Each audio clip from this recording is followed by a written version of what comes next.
Okay, let's unpack this. Imagine taking something as fundamental, seemingly unexciting as cement. Right, gray powder. Exactly. And turning it into an iconic brand, a Yeah. name that just means trust and strength. Today, we're doing a deep dive into, well, an extraordinary journey. It's about one man, Sekhsaria, and the creation of Ambuja cement. Our mission, really, is to pull out the most important nuggets of knowledge, the key insights from his story, the company's history, basically give you a shortcut to understanding the surprising facts and, the core principles behind one of India's biggest industrial success stories. And what's really fascinating, I think, is how his path started. He was a cotton trader, right? Yeah. And then it just dramatically shifted, all because of one conversation, apparently quite unexpected. Wow. So we'll explore how, calculated risks, but also unwavering ethics and a very unconventional approach to business allowed him not just to build this industrial giant, Right. but also to kind of redefine what a company's social responsibility could actually look like for you listening. Okay, so let's start at the beginning then. Yeah. Their initial focus was Uttar Pradesh. They had a promising contact there for a new cement plant. That was the plan, yes. But it seems destiny, or something, had other ideas, pulled them towards Gujarat instead. What exactly happened there? Was it like a deliberate pivot or more of a surprise? Well, it seems it began with a chance encounter, one of those moments. In the lobby of the Clark's Hotel in Lucknow, of all places, Okay. Mr. N.N. Pai, who was the chairman and MD of IDBI, the Industrial Development Bank of India, he apparently just bluntly told Narottam Sekhsaria, "You are wasting your time here." Wow, direct. Very. He said, "If you are serious about investing, you should consider Gujarat." And even promised him, even if you don't know anyone in Gujarat, they will welcome you like a son-in-law.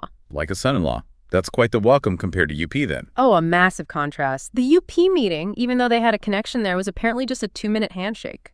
Barely anything. Meanwhile, in Ahmedabad, Mr. H.K. Khan, who was chairman of the GIC, the Gujarat Industrial Investment Corporation, Okay. he personally greeted them right at the airport with a bouquet. No kidding. A bouquet versus a 2-minute handshake. Yeah. That difference in reception must have hit them hard, right? How did that stark contrast really shape their thinking right at the start? Well, it absolutely demonstrates how different bureaucratic approaches can be and how much that impacts those critical early decisions. For sure. That initial embrace from Gujarat, it was just such a powerful signal. It made it really clear where their efforts would probably be most valued, most supported. Yeah, you can see why. Though I read there was still some hesitation. Because Gujarat, well, it was a smaller state, and it already had cement manufacturers. That's true. There was some caution. But the speed and, I guess, the comprehensiveness of the offer from the Gujarat government, limestone, even direct investment, must have been incredibly persuasive. Oh, absolutely. Sekhsaria and his partner Suresh, they were still kind of hopeful about UP initially. I mean, it was a huge market, no big cement plant there yet. Right, the potential seemed massive. But Gujarat was just so proactive. They didn't just assess them. They gave a presentation actively selling them on the state. That sealed the deal for a joint sector project with GIC. Even though they were, what was the phrase, small-time businessmen with no public reputation. Exactly. And that's the key insight, I think, how that kind of foresight and proactive government support can turn people like that into key partners. It really made it feel, as they said, like fate and destiny. That decision then, driven by this fate and destiny, really sets the stage. But okay, to really get how someone grabs an opportunity like that and builds an empire, we need to understand the person. So what kind of individual was Narottam Sekhsaria? What shaped him early on? Well, his story starts in Chirawa, Rajasthan, born in 1950. He came from a Marwari business family, the Agrawals. Okay, known for being entrepreneurial, right? Very much so. Often associated with, a more aggressive, risk-taking approach in business. But what's interesting here is his family wasn't top tier, like the Birlas or someone. Okay. They were more third rung, as the source puts it, comfortably upper middle class traders, but not industrial titans. And that subtle aspiration maybe seems like it could have been an early driver for him. And then there's this really remarkable thing early in his life. At just 5 years old, he was adopted by his paternal uncle and aunt. That's right. And the way he remembered it from a child's perspective is fascinating. He recalled thinking of it as winning the first prize in a competition. Wow. It's a unique way to see it. How do you think something like that shapes you? It's hard to say for sure, isn't it? But you wonder about resilience, about seeing opportunity. His schooling was also pretty transformative, it seems, a real contrast. How so? He started in a chaotic Hindi medium school, Marwari Vidyalaya, apparently learned very little, then shifted to an English medium one, Hillgrange High School, where he really struggled at first. Language barrier. Feeling out of place. Yeah, he mentioned an initial inferiority complex, language, being older than classmates. But then he ended up topping his class. Really? What drove that turnaround? Apparently a really powerful desire to sort of raise his family's social standing and also respond to what he saw as his father's humiliations at community events. Interesting. So a strong internal drive from early on. Seems like it. Yeah. He went on to Elphinstone College, admitted he was more of a canteen cockroach than a student there. Relatable for some, maybe.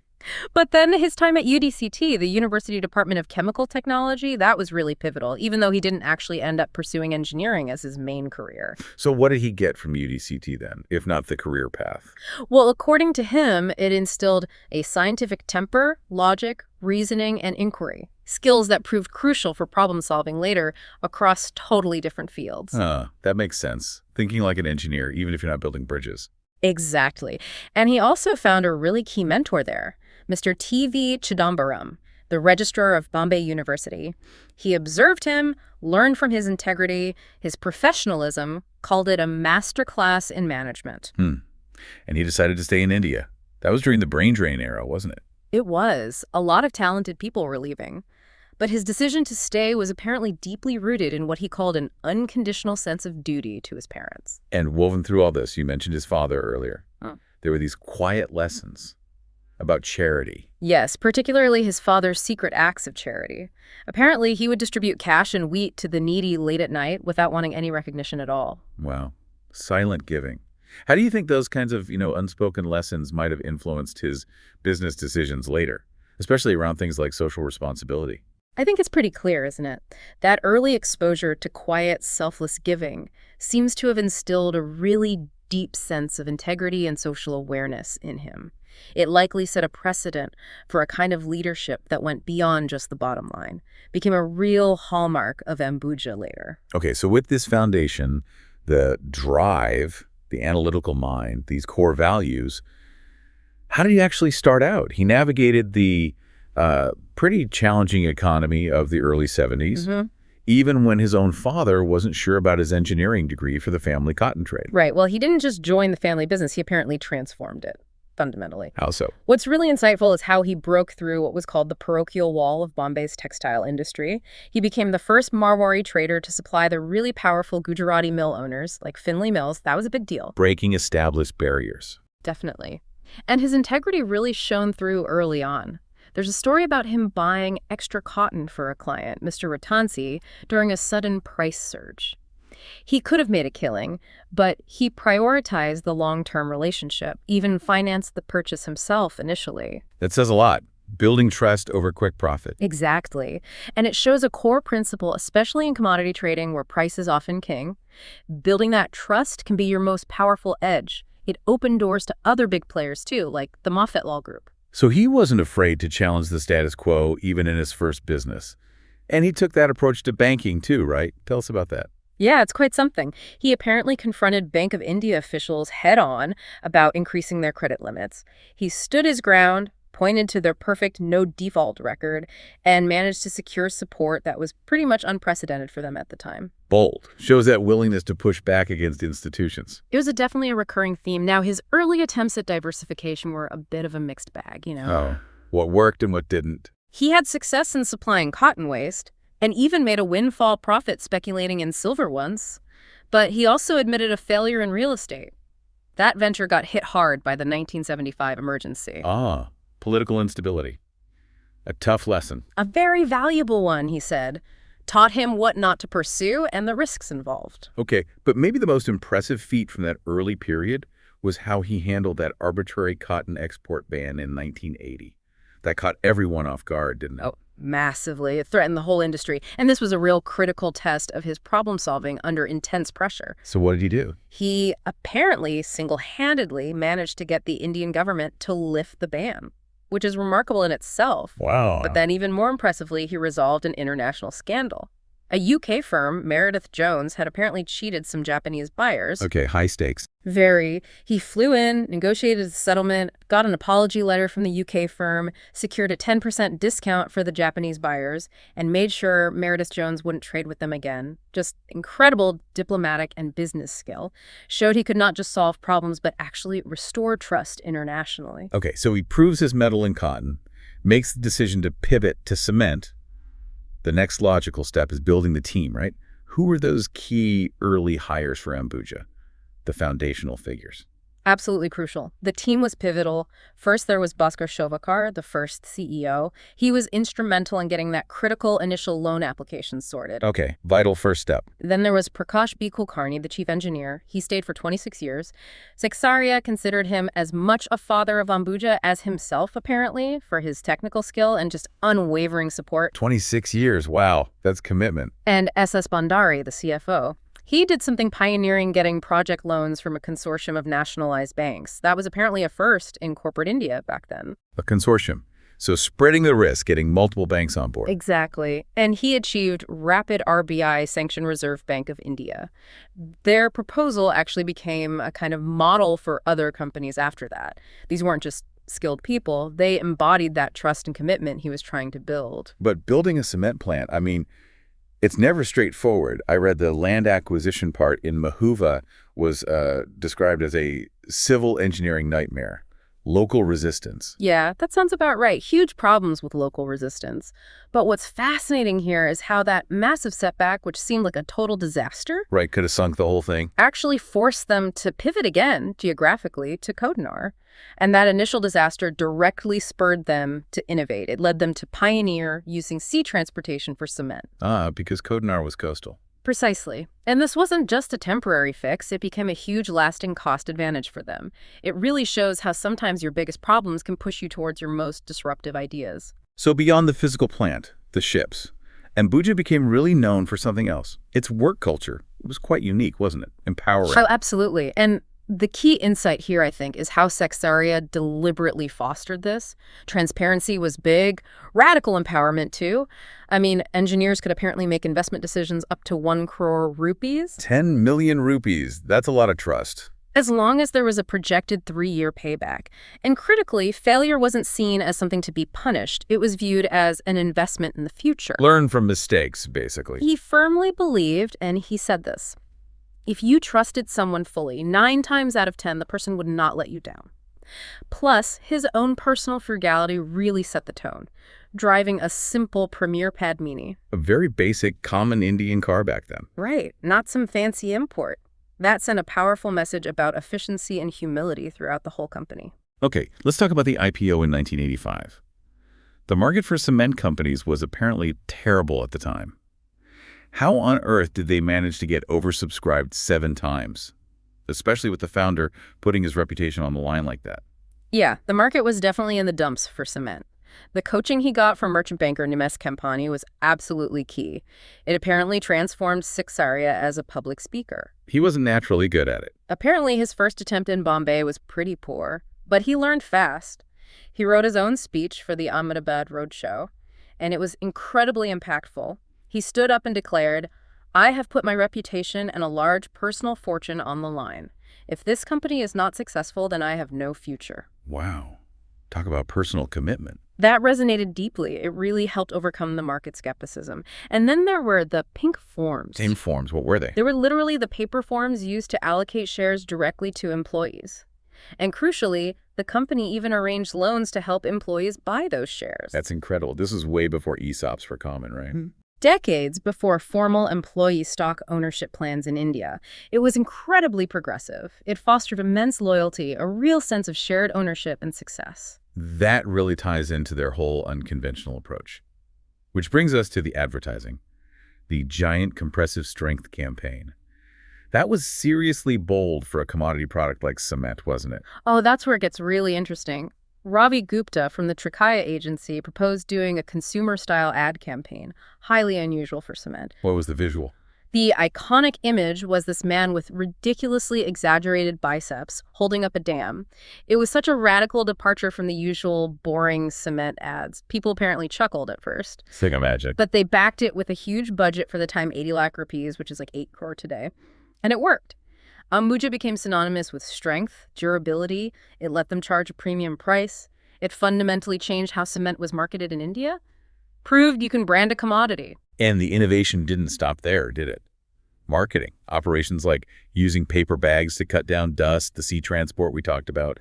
But their dealer relationships were also totally different, right? Disruptive. Yes, this is a perfect example of him challenging deeply entrenched industry norms. He just refused to get into discount wars. Bold move. Usually it's all about price. He priced Ambuja's cement 2 rupees higher than competitors. And the biggest move, he shifted to exclusive dealerships. Cutting out lots of existing dealers. That sounds risky.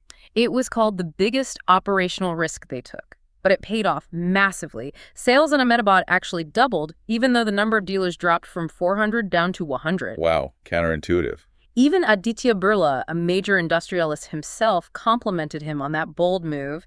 And another thing, they drastically cut the credit period for dealers from 30 days down to just 7 days. Ouch. Dealers must have hated that initially. You'd think so, but surprisingly, later on, dealers actually thanked them for it. It improved their own cash flow, made their businesses more efficient. It teaches you, doesn't it? Yeah. Disrupting those norms can actually create more value for everyone, even if it feels really risky up front. It's clear he built this empire with incredible vision and integrity. But his journey wasn't just about the business wins.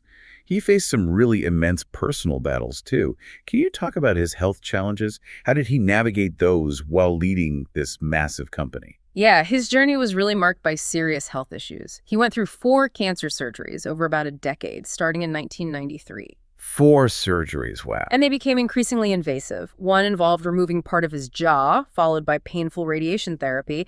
It severely impacted his health, and later on, even his speech. That's incredibly tough. How did he keep going? With remarkable resilience, it seems. He famously viewed the cancer as just another distraction. Can you imagine? Hard to fathom. He even accepted a prestigious role as a trustee for UTI, the Unit Trust of India, while he was still recovering from one of the surgeries.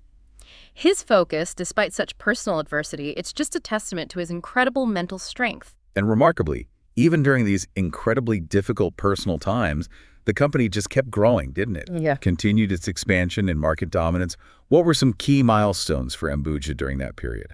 Absolutely. The growth continued almost unabated. The Gajabuja plant, which was basically a copy of their first successful plant, was built and commissioned in near record time, just 13 months. That shows incredible operational skill. 13 months is fast for a major plant. Very fast. Yeah. They also successfully entered the really competitive Bombay market. Their marine infrastructure, the Panvel port, special ships built by ABG, gave them a significant cost advantage over huge rivals like ACC and L&T there. Using that sea transport advantage again. Exactly. And then the Chandrapur plant, Maratha Cements, that achieved unheard of profit margins, like 35–40%. Became their most profitable plant almost overnight. This period really cemented Ambuja as a dominant player. And he wasn't afraid of complex deals either. Acquisitions like DLF Cements, Modi Cements, and then the big one, the ACC drama. For listeners who might not know, what was ACC and why was that acquisition so dramatic? Right. ACC Associated Cement Companies was and still is a much older, much larger, almost institutional cement giant in India, a real establishment player. Okay, the big fish. Definitely. The ACC drama refers to Ambuja's, well, quite contentious takeover bid for this giant. It involved intense media coverage, investigations by SEBI, the market regulator, legal battles. It was messy. High stakes, high pressure. Absolutely. But what's fascinating is how Sekhsaria, acting as an activist director within ACC, didn't just aim to acquire. He used his position to fundamentally turn ACC's performance around. So fixing it from the inside, almost. You could say that. Despite huge external pressure and internal resistance, his strategic changes led to a massive jump in ACC's stock price. And ironically, during this whole turbulent period, Ambuja's own production crossed 10 million tons a year, with over 1 million tons being exported. Shows incredible capacity to manage growth and complex corporate battles simultaneously. It really does. And beyond the deals, the profits. His philosophy always seemed to circle back to this deep sense of social responsibility. Tell us about the Ambuja Cement Foundation. How did that embody his commitment long before CSR became, a corporate buzzword? Right. He was way ahead of the curve on this, Yeah. apparently influenced by another industrialist, Mr. Cantizan Schroff. He set up the Ambuja Cement Foundation, or ACF, way back in 1993. 1993. That's 2 decades before CSR became mandatory in India. Exactly, 2 decades. And the ACF wasn't just for show, it did real tangible work. Water management projects, helping farmers improve agricultural livelihoods like the Better Cotton Initiative, women's empowerment programs like Internet Sakis teaching digital skills, even health services for vulnerable groups like truckers. Wow, quite a range. And they measured their impact rigorously using SROI, social return on investment, consistently showed high returns, demonstrating real positive change. The key insight, I think, is his foresight, recognizing that a company's purpose goes beyond just profit, that investing in the community creates this powerful, sustainable model. It became so successful that other companies now actually partner with ACF to run their own CSR programs. That's the ultimate validation, isn't it? When others want to copy your model. So you have this man, achieved so much, built this incredible company, faced down serious illness. Mm-hmm. The decision to step away, the long goodbye as it's called, must have been incredibly profound. What drove that eventual exit? It seems like it was a period of deep reevaluation for him. He felt he'd kind of reached his peak around 2003, and despite all the success, accumulating more wealth or building a family dynasty just wasn't his primary driver. He talked about cherishing simple pleasures. After all that complexity. Yeah, his health challenges were definitely a factor, but also his philosophy, which he drew from the Bhagavad Gita, specifically the concept of karma yoga. Karma yoga. Can you explain that briefly? It's essentially about unselfish action, performing your duty, doing your work to the best of your ability, but being detached from the fruits of your labor, not being driven solely by the outcome or reward. So it wasn't just retirement, it was a philosophical shift. It seems like a profound realignment with his deepest values, making sure the incredible legacy he'd built could continue and thrive, but without needing his personal control. The eventual sale of their controlling stake to Holcim, the global cement giant, in 2006. That came only after he felt assured the company's culture and its growth trajectory would be protected. It marked the end of an era, for sure, but really the start of a powerful, lasting legacy. So wrapping this up, what does this all mean for you listening to this story of Narottam Sekhsaria and Ambuja Cement? It's clearly not just about pouring concrete or building factories. Not at all. It's this really compelling narrative, isn't it? About how integrity, real innovation, and just an unwavering belief in empowering people, how those things can help overcome massive, massive challenges, market downturns, land disputes, even serious personal health battles. And this deep dive really illustrates, I think, how his specific blend, that strategic sharpness, combined with deeply held personal values and a genuine commitment to society, how that can inspire all of us, really, in approaching our own challenges. Yeah. It shows that obstacles that seem insurmountable, maybe they can be overcome with conviction, with the willingness to lead by example, and crucially, having the foresight to build value that lasts beyond just the next quarter's results. His journey is just such a powerful reminder, isn't it? Mm-hmm. That real success, whether it's in business or just in life, it's often found not just in raw ambition, Right. but in that relentless chase for excellence, the courage to actually do things differently, to innovate, and the profound impact a leader can have when they lead with both competence and conscience. Yeah. It really is about building something that lasts, not just in terms of concrete structures, but in terms of character and community.